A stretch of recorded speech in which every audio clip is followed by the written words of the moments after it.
এমন ভয়ঙ্কর আগুন যা দুনিয়ার আগুন থেকে ৭০ গুণ তীব্র হবে। মানুষ তাতে জ্বলে পুড়ে যন্ত্রণায় ছটফট করবে, কিন্তু মৃত্যু ঘটবে না। সেখানে এমন ভয়ঙ্কর ঠান্ডা থাকবে যে মানুষ বরফের মতো জমে যাবে। সেখানে খাবার হিসেবে দেওয়া হবে কাঁটাযুক্ত বিষাক্ত জাক্কুম ফল, যা খেয়ে মানুষ যন্ত্রণায় ছটফট করবে। গ্লাস দিয়ে তাদেরকে পান করানো হবে ফুটন্ত পানি, দুর্গন্ধযুক্ত পচা রক্ত ও পচে যাওয়া পুজ। প্রিয় দর্শক, এটা সেই ভয়াবহ জাহান্নাম যা প্রতিটা পাপিষ্ট মানুষকেই ফেস করতে হবে।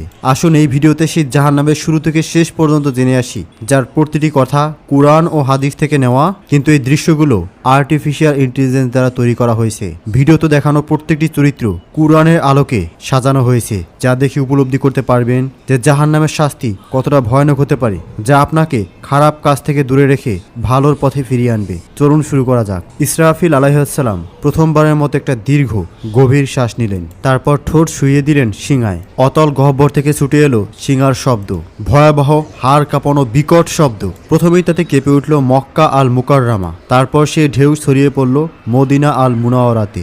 আবৃত করল মসজিদে নববীর প্রতিটি ইট, প্রতিটি স্তম্ভ। কাঁপল ইস্তাম্বুল, দুলে উঠল ঐতিহাসিক আয়া সুফিয়া। লন্ডনে থেমে গেল বিগ ব্যানের সময়। নিউ ইয়র্কের আকাশচুম্বী দালানগুলো গর্জে উঠল ভয়ের কম্পনে। টোকিওতে যন্ত্রপাতি ছিন্ন ভিন্ন হয়ে পড়ল। একই মুহূর্তে গোটা পৃথিবীর প্রতিটি প্রান্তে ছড়িয়ে পড়ল সেই বিকট শব্দ। আকাশের তারারা একে একে নিভে যেতে লাগলো, সেই দৃশ্যমান সূর্য ডুবে যেতে লাগলো অদৃশ্য অন্ধকারে, আর চাঁদ ভেঙে চূর্ণ বিচূর্ণ হয়ে গেল আকাশের বুকে। মুহূর্তেই সমগ্র মহাবিশ্ব এক বিশাল কবরস্থানের রূপ নিল। নেমে এলো নীরব নিস্তব্ধতা। সবকিছু সম্পূর্ণ অন্ধকার, সবকিছুই মৃত্যু কোলে ঢলে পড়েছে। সবকিছু আচ্ছাদিত হয়ে গেল, শুধু আল্লাহ অবশিষ্ট রইলেন। ঘোষণা আসলো, আজ কার জন্য রাজত্ব? কিন্তু কেউ উত্তর দিল না। কতক্ষণ স্থায়ী হলো এই ভয়াবহ নীরবতা? ৪০ বছর, নাকি ৪০ দিন, নাকি ৪০ ঘন্টা? কেউ জানে না, কারণ সময়ও থেমে গেছে, স্থানও বিলীন হয়ে গেছে। শুধু আল্লাহ জানেন এই অপেক্ষার দৈর্ঘ্য কত হবে। মৃতরা মিশে গেছে মাটির সঙ্গে, হাড়গুলো মিশে গেছে ধুলায়, চুলগুলো পচে গেছে, নখের অস্তিত্ব নেই, কিন্তু আত্মাগুলো কোনো অপেক্ষায় আছে। বারজাকের জগতে তারা অপেক্ষা করছে, কারোর জন্য কবরের শাস্তি, কারোর জন্য কবরের নিয়ামত, কিন্তু সবাই অপেক্ষায়। তারপর এলো সেই পবিত্র মুহূর্ত। দ্বিতীয় আদেশ প্রতিধ্বনিত হলো, সিংহায় আবার ফুদাও ইসরাফিল। ফলে ইসরাফিল নিলেন দ্বিতীয়বার গভীর শ্বাস, কিন্তু এবার তা ভিন্ন। এবার তার জীবনের শ্বাস, এবার তার পুনরুত্থানের শ্বাস। ইসরাফিল দ্বিতীয়বারের মতো সিংহায় ফু দিলেন। শব্দ ছড়িয়ে গেল সর্বত্র। বিকট শব্দে পৃথিবী ফেটে যেতে লাগলো। এক এক করে কবরগুলো খুলে গেল। ভেতর থেকে উঠলো হাত, তারপর বাহু, তারপর মাথা। হাড়গুলো একে একে জোড়া লাগলো। মাংস জুড়ে গেল হাড়ের সঙ্গে। চুল গজিয়ে উঠলো মাথায়। চোখ বসে গেল চোখের কোটরে। প্রতিটি মানুষ দাঁড়িয়ে গেল একে একে, ধুলো মাটিতে ঢাকা, অবাক, নগ্ন, ভীত আর কাঁপছে। তারা জিজ্ঞেস করলো, কে আমাদের ঘুম থেকে জাগালো? তারপর তারা মনে করলো সেই ভয়াবহ সত্য। তারপর তারা বলতে লাগলো, হায় আফসোস আমাদের, নবীগণ সত্য বলেছিলেন। এটাই সেই প্রতিশ্রুতি যা দয়াময় আল্লাহ দিয়েছেন। এই চিৎকার ছড়িয়ে পড়লো চারদিকে, প্রতিধ্বনিত হলো আর্তনাদ। কিন্তু এখন দেরি হয়ে গেছে।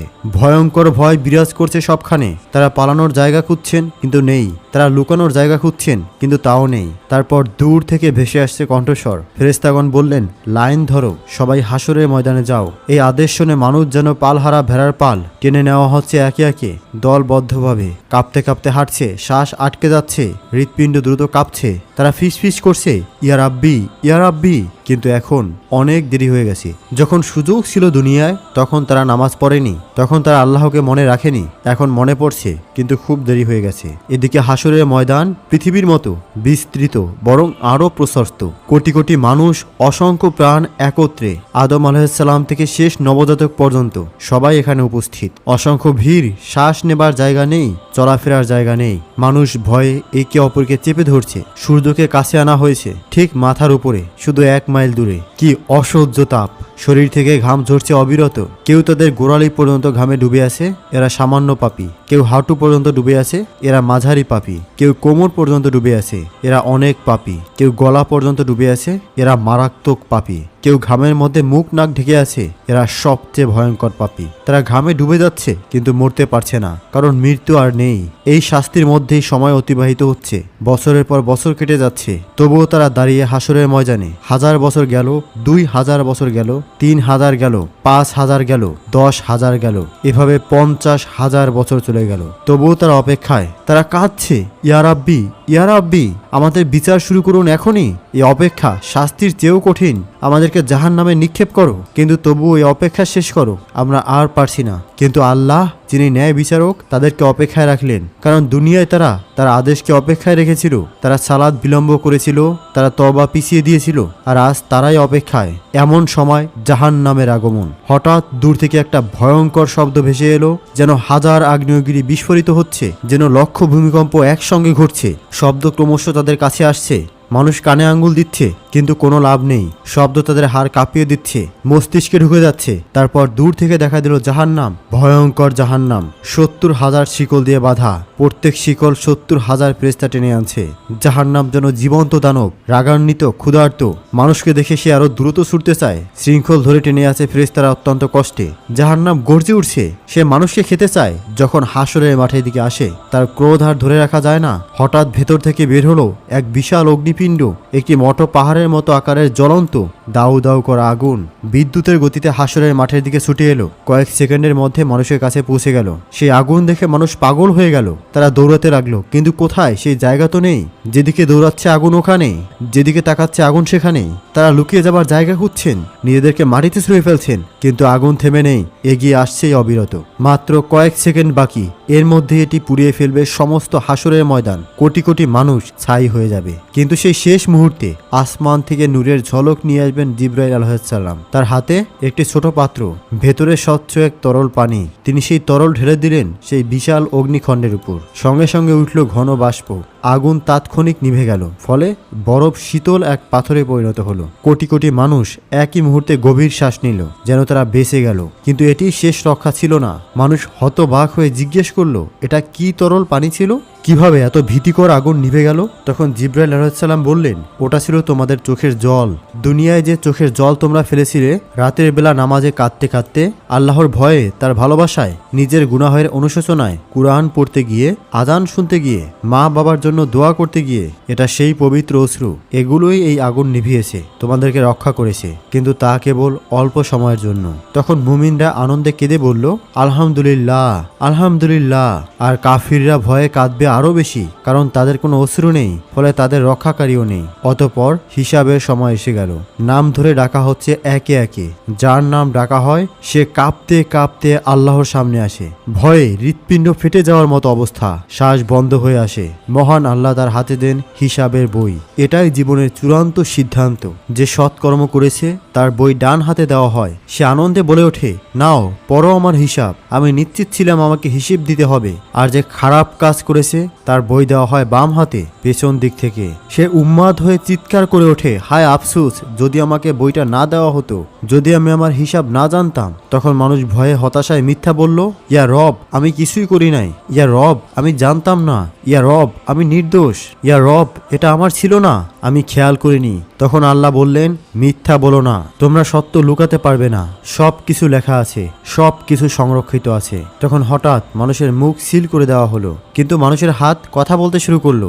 মুখ নেই, কিন্তু শব্দ আছে। হাত বলতে শুরু করলো, ইয়া রব, এই হাতে সে টাকা চুরি করেছে। ইয়া রব, এই হাত দিয়ে সে হারামে হাত দিয়েছে। ইয়া রব, এই হাতে সে জুলুম করেছে। পা সাক্ষ্য দিল, ইয়া রব, এই পা দিয়ে সে দৌড়ে গিয়েছে গুনাহের কাজে। ইয়া রব, এই পা দিয়ে সে গিয়েছে জুলুমে। ইয়া রব, ইয়া রব, এই পা দিয়ে সে যায়নি মসজিদে। চোখ জানালো, ইয়া রব, এই চোখ দিয়ে সে হারামের দিকে তাকিয়েছে। ইয়া রব, এই চোখ দিয়ে সে নোংরা ছবি দেখেছে। কান বলে উঠল, ইয়া রব, এই কান দিয়ে সে হারাম শুনেছে। ইয়া রব, এই কান দিয়ে সে গীবত শুনেছে। জিহ্বা বলে উঠল, ইয়া রব, এই জিহ্বা দিয়ে সে মিথ্যা বলেছে। ইয়া রব, এই জিহ্বা দিয়ে সে গীবত করেছে। ইয়া রব, এই জিহ্বা দিয়ে সে গালাগাল করেছে। মানুষ হতবাক হয়ে গেল, নিজের অঙ্গ প্রত্যঙ্গই তাকে ধোঁকা দিচ্ছে। তারা আক্ষেপে নিজের চামড়াকে বলল, তোমরা কেন আমাদের বিরুদ্ধে সাক্ষ্য দিলে? তারা উত্তর দিল, আল্লাহ যিনি সবকিছুকে কথা বলান, তিনি আমাদেরও কথা বলালেন। এভাবে সত্য প্রকাশ হয়ে গেল পুরোপুরি। কিছুই আর গোপন থাকলো না। সে আর মিথ্যা বলতে পারল না, সে আর অস্বীকার করতে পারল না, কারণ তার নিজের দেহ সাক্ষ্য দিয়েছে।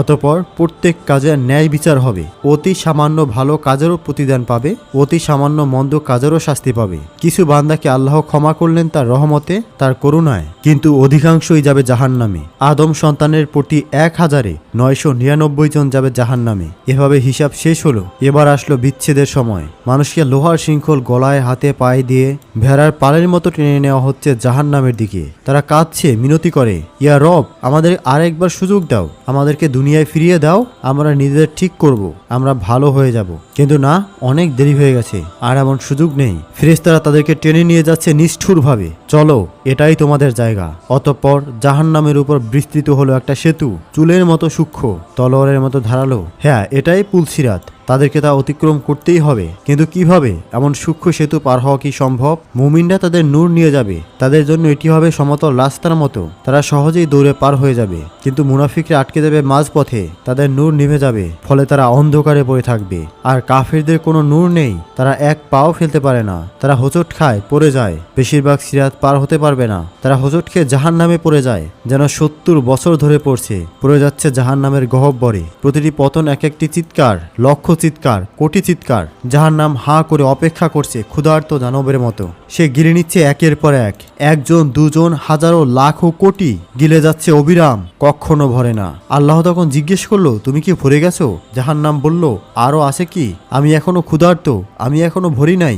অতঃপর যখন পতিতরা জাহান্নামে প্রবেশ করে, তারা সম্মুখীন হয় এক ভয়ঙ্কর উত্তাপের। এই পৃথিবীর আগুনের তুলনায় 70 গুণ বেশি তাপ। তাদের চামড়া সঙ্গে সঙ্গে পুড়ে যায়, তারপর নতুন চামড়া আসে, আবার তা পুড়ে যায়। এভাবে চলতেই আছে। জাহান্নামের আগুন মানুষ ও পাথর দ্বারা জ্বালানি পেল, ফলে এটি অকল্পনীয় উত্তাপে জ্বলে উঠল। ফলে তাদের শুরু হলো তৃষ্ণা, ভয়ঙ্কর তৃষ্ণা। তারা পানি চাইবে, দেওয়া হবে, কিন্তু কেমন পানি? তাদের দেওয়া হবে ফুটন্ত পানি, যা তাদের অন্তর কলিজায় ছিঁড়ে ফেলবে। তাদের দেওয়া হবে পুষ পানি পান করতে, তারা তা গিলতে চাইবে, কিন্তু পারবে না। প্রতিটি দিক থেকে মৃত্যু তাদের কাছে আসবে, কিন্তু তারা মরবে না। তারা খাদ্য চাইবে, দেওয়া হবে, কিন্তু কেমন খাদ্য? তাদের খাদ্য হবে কেবল কাঁটাযুক্ত উদ্ভিদ। এটি এমন এক জাক্কুম বৃক্ষ যা জাহান্নামের তলদেশ থেকে জন্মায়। এর ফল শয়তানের মাথার মতো, প্রতিটি কামড়ে আরাম নয়, বরং ব্যথা আসে। তারা না চাইলেও জোর করে তা তাদের খাওয়ানো হবে। জাহান্নামের শাস্তি শুধু উত্তপ্ত আগুন নয়, এখানে আছে জামহারির, যা ততটাই কষ্টদায়ক ঠান্ডা যেমন আগুনের উত্তাপ। অসহনীয় গরম আর ঠান্ডা প্রমাণ করে যে জাহান্নামের যন্ত্রণা সব দিক থেকে ঘিরে রাখবে। এখন সবাই তাদের স্থান খুঁজে নিয়েছে। জান্নাতের মানুষ জান্নাতে, আর জাহান্নামের মানুষ জাহান্নামে। দরজাগুলো চিরতরে বন্ধ হয়ে গেছে, ভাগ্য নির্ধারিত হয়ে গেছে, চিরকালীন সময় শুরু হয়েছে, আর কোনো ফেরত নেই। জাহান্নামের মানুষ সেখানে চিরকাল থাকবে, চিরকাল, ট্রিলিয়ন বছর, কোয়াড্রিলিয়ন বছর, কখনো শেষ হবে না। জাহান্নামের 7টি দরজা রয়েছে, অর্থাৎ 7টি আলাদা স্তর, 7টি আলাদা দরজা, 7টি শাস্তি। 7টি দরজা পাহাড়ের মতো বিশাল, একটির নিচে আরেকটি স্তূপ হয়ে আছে গভীরতর দিকে। ওই দরজাগুলোর আড়াল থেকে এক আলো জ্বলে ওঠে, যা হৃদয়ে ভয়ের সঞ্চার করে। এই দরজার প্রহরীর সামনেই থাকবে চোখ বজ্রের মতো, চেহারা কঠোরতায় খোদাই করা। জাহান্নাম সৃষ্টির দিন থেকে সে কখনো হাসেনি, অটল, নির্মম, প্রহরায় অবিচল। প্রতিটি দরজা ভিন্ন পাপীদের জন্য, প্রতিটি স্তরে আলাদা শাস্তি, কেউ হালকা, কেউ ভয়ঙ্কর। লোকেরা জাহান্নামের দারোয়ান মালিককে ডাকবে, হে মালিক, তোমার রবকে ডাকো, আমাদের জীবন শেষ করে দিক। কিন্তু মালিক উত্তর দেবে শুধু নীরবতায়। প্রথম দরজা আকাশ কাঁপানো গর্জনে খুলবে, এর উপর লেখা থাকবে জাহান্নাম, স্থান মুসলিমদের জন্য, যারা ঈমান এনেছিল কিন্তু গাফেল ছিল, ঈমানদার যারা সালাত ছেড়েছিল, যারা বলতো পরে পড়ব, যারা মিথ্যাকে অভ্যাস বানিয়েছিল, যারা মানুষকে কষ্ট দিয়েছে, অন্যায় করেছে, মানুষের হক মেরেছে, যারা বলেছেন আল্লাহ তো ক্ষমা করে দিবেন, কিন্তু তওবা করেনি। তারা যখন প্রবেশ করবে তখন তারা কেঁপে উঠবে, আমরা কি ঈমানদার ছিলাম না? আমরা কি কালিমা পড়িনি? হ্যাঁ বলেছিল, কিন্তু এর দায়িত্ব পালন করেনি। এখানকার শাস্তি অস্থায়ী, যতদিন তাদের গুনাহ থাকবে ততদিন শাস্তি চলবে। তারপরে তারা জান্নাতে যাবে, কিন্তু ততদিন পর্যন্ত প্রতিটি ছেড়ে দেওয়া ছালাত সমান একটি আগুন, প্রতিটি মিথ্যা একটি শিখা, প্রতিটি গুনাহ একটি যন্ত্রণা। আর দ্বিতীয় দরজা খুলবে এক বুনো চিৎকারে, যার নাম লাজা, অর্থাৎ এমন শিখা যা গ্রাস করে। এই আগুন জীবন্ত, এটি যেন বুদ্ধি রাখে, শিকার খোঁজে। এটি খুঁজে নেয় তাদেরকে যারা ইসলামকে উপহাস করেছে, যারা কুরআনের আয়াত শুনে হেসেছে, যারা আজান শুনে উপেক্ষা করেছে, যারা মুসলমানদের নিয়ে ঠাট্টা করেছে। লাজা তাদের আক্রমণ করবে, সাপের মতো ঝাঁপিয়ে পড়ে সিংহের মতো আক্রমণ করে হাড় ভাঙবে, আবার তা ছুঁড়ে ফেলবে, আবার তা জুড়ে দেবে। কারণ এখানে ব্যথা এক অন্তহীন চক্র। আর তৃতীয় দরজা ছাকার গভীর নীরবতায় খুলবে। ছাকার হলো আগুন যা ধ্বংস করে। এখানে শাস্তি তাদের জন্য যারা ক্ষুধার্তকে দেখে বলেছে আমার সমস্যা নয়, যারা ইয়াতিমকে জেনেও ফিরেছে, যারা গরিবকে উপেক্ষা করেছে, যারা সাহায্য প্রার্থীকে ফেলে গেছে, যারা শুধু আরামে মগ্ন থেকেছে। তাদেরকে জিজ্ঞাসা করা হবে তোমাদেরকে সাকারে কিসে এনেছে? তারা উত্তর দেবে আমরা নামাজ পড়তাম না, আমরা গরিবকে খাবার দিতাম না। এখন তারা ক্ষুধার্ত, কেউ খাবার দেয় না, তৃষ্ণার্ত, কেউ পানি দেয় না।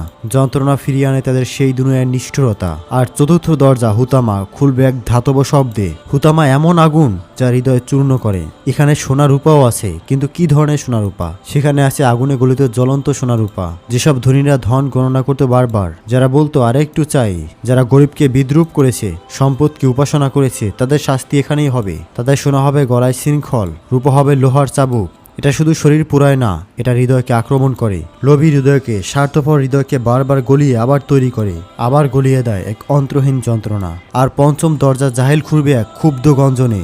জাহিম হচ্ছে দাউ দাউ শিখার ভাটি। এখানে শাস্তি তাদের যারা অহংকারী, যারা দুর্বলদের উপর অত্যাচার করেছে, এমন শাসক যারা প্রজাদের জুলুম করেছে, এমন মালিক যারা শ্রমিকদের কষ্ট দিয়েছে, এমন স্বামী যারা স্ত্রীকে মেরেছে, এমন পিতা যারা সন্তানদের কষ্ট দিয়েছে, যারা মনে করেছে তাদের সিংহাসন আল্লাহর আরশের চেয়ে বড়।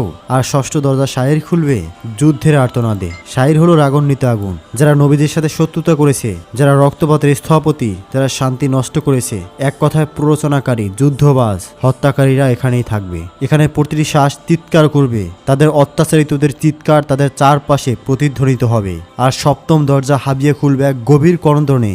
আল হাদিয়া অন্তহীন অতল খাদ, সবচেয়ে গভীর অন্ধকারের স্থান। এখানে প্রবেশ করবে মুনাফিকরা। এরা সবচেয়ে বিপজ্জনক পাপী, যারা জিহ্বায় বলেছে লা ইলাহা ইল্লাল্লাহ কিন্তু হৃদয়ে বিশ্বাস করেনি, যারা হৃদয়ে বিশ্বাসঘাতকতা করে, যারা ঈমানের মুখোশ পরে কিন্তু জীবনে ফাঁকা, যারা মুসলমানদের বিরুদ্ধে ষড়যন্ত্র করে, যারা প্রতারণা করে, যারা আনন্দ করে, ভাবে তারা পৃথিবী শাসন করছে, সেই মুনাফিকরা এখানেই থাকবে। এই হাবিয়াতে রয়েছে বিশেষ শাস্তি। সেখানে মুখোশ চিরতরে ছিঁড়ে ফেলা হবে, মিথ্যা উন্মোচিত হবে, সত্যিকারের মুখ প্রকাশিত হবে, এমনকি আগুনও কেঁপে উঠবে। কারণ মুনাফিকি হলো সবচেয়ে বিষাক্ত মিথ্যা, সবচেয়ে প্রাণঘাতী রোগ, সবচেয়ে বড় বিশ্বাসঘাতকতা। যারা এই হাবিয়াতে নিক্ষিপ্ত হবে তারা পড়তে থাকবে চিরকাল, কখনোই তলানিতে পৌঁছাতে পারবে না, কারণ মুনাফিকির কোনো শেষ নেই। প্রিয় বন্ধু, আপনি এই পর্যন্ত ভিডিওটি দেখেছেন, এই ভীতিকর দৃশ্যগুলো দেখেছেন, এই ভয়াবহ শাস্তিগুলো শুনেছেন। এখন এই সিদ্ধান্ত নেওয়ার সময়, আপনি কোন দলে থাকতে চান, জান্নাতে নাকি জাহান্নামে? এটা আপনার হাতে, এটা আপনার সিদ্ধান্ত। আপনার এখনো সময় আছে, আপনি এখনো শ্বাস নিচ্ছেন, আপনার এখনো সুযোগ আছে, আপনার হৃদয় এখনো ধুকভুক করছে, আপনার আত্মা এখনো জীবিত, তবার দরজা এখনো খোলা আছে। কিন্তু কতদিন পর্যন্ত? আজ রাত পর্যন্ত, নাকি আগামীকাল পর্যন্ত, নাকি পরের সপ্তাহ পর্যন্ত? কেউ জানে না, শুধু আল্লাহ জানেন। সিংহে যে কোনো মুহূর্তে ফু দেওয়া যেতে পারে, যে কোনো শ্বাসে, যে কোনো সেকেন্ডে। ইসরাফিল অপেক্ষা করছে আল্লাহর আদেশের জন্য। আর আপনি এখনো গাফেল, এখনো খেলায় মেতে আছেন, এখনো বলছেন পরে করব, পরে নামাজ পড়ব, পরে তাওবা করব, পরে নিজেকে ঠিক করব। কিন্তু সেই পরে যদি আর কখনোই না আসে, যদি আজ রাতই হয় আপনার শেষ রাত, আপনি কি প্রস্তুত? সত্যিই কি প্রস্তুত? এই ভিডিওটিকে শেয়ার করুন, আপনার প্রিয়জনদের সাথে শেয়ার করুন, কারণ জাহান্নাম বাস্তব। ভিডিওটি আপনাকে শেয়ার করতেই হবে, অন্যদেরকে সচেতন আপনাকে করতেই হবে। আপনি নিজে সচেতন হয়েছেন, যদি অন্য মুসলমানদেরকে সচেতন না করেন, এর জন্য আপনাকে হিসাব দিতে হবে। অবশ্যই ভিডিওটিকে শেয়ার বাটনে ক্লিক করে সোশ্যাল মিডিয়াতে শেয়ার করে দিন। অন্য মুসলমানদেরকে ভালোর পথে নিয়ে আসুন, ভালো কাজের প্রতিদান আপনিও পাবেন, আপনিও পরকালে পুরস্কৃত হবেন। আসুন আমরা আমাদের জীবনের সকল গুনাহ আল্লাহর নিকট ক্ষমা চাই, কারণ আল্লাহ পরম করুণাময়, পরম দয়ালু। জীবিত থাকা অবস্থায় পাপিষ্ঠ বান্দারা আল্লাহর কাছে ক্ষমা চাইলে আল্লাহ তাদেরকে খালি হাতে ফিরিয়ে দেন না। হে আল্লাহ, আমাদের জীবনের সকলের সমস্ত গুনাহ তুমি আমাদেরকে মাফ করে দাও, আমিন। কমেন্টে লিখুন আমিন। ভিডিওটিকে লাইক করে দিন, চ্যানেলের প্রথম হলে সাবস্ক্রাইব করুন। আপাতত স্ক্রিনে দেখানো এই ভিডিওটিকে এনজয় করুন। ধন্যবাদ।